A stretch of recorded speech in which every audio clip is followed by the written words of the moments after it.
Heyo, my Planet Coaster friends, Johnny 5 Alive here, and welcome back to another Exploration Coaster contest submission. Today's video, we're going to be looking at Arctic Island Exploration Coaster created by Mina. So stay tuned and let's check it out.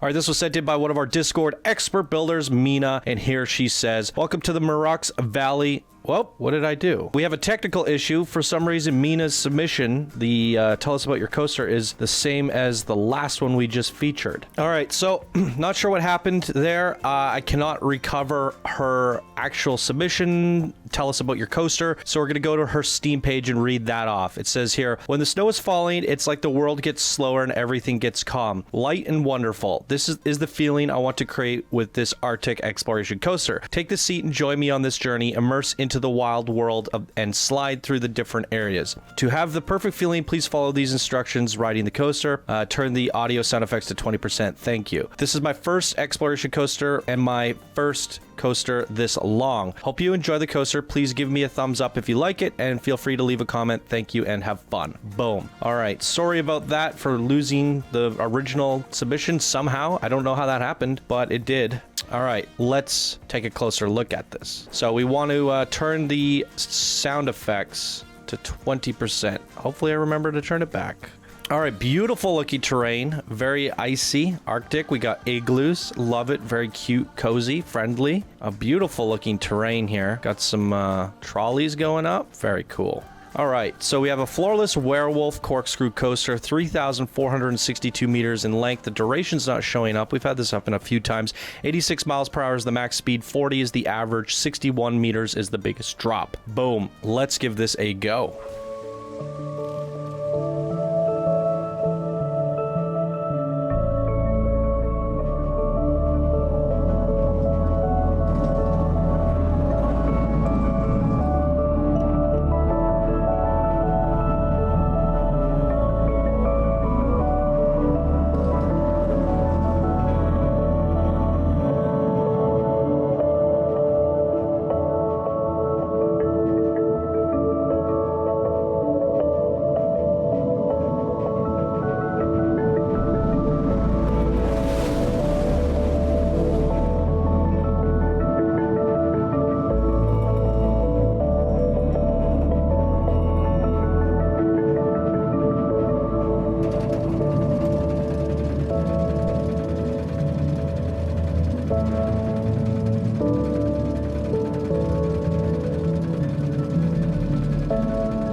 All right, very nice. Oh my goodness. So let's talk about it. This has to be one of my, you know what I'm gonna do before I forget? Turn the sound effects back up. All right, this has to be my favorite coaster in terms of elegant, and I have to say it's also one of the smoothest coasters, which goes hand in hand with the elegance of it. It's very soft, smooth all the way through.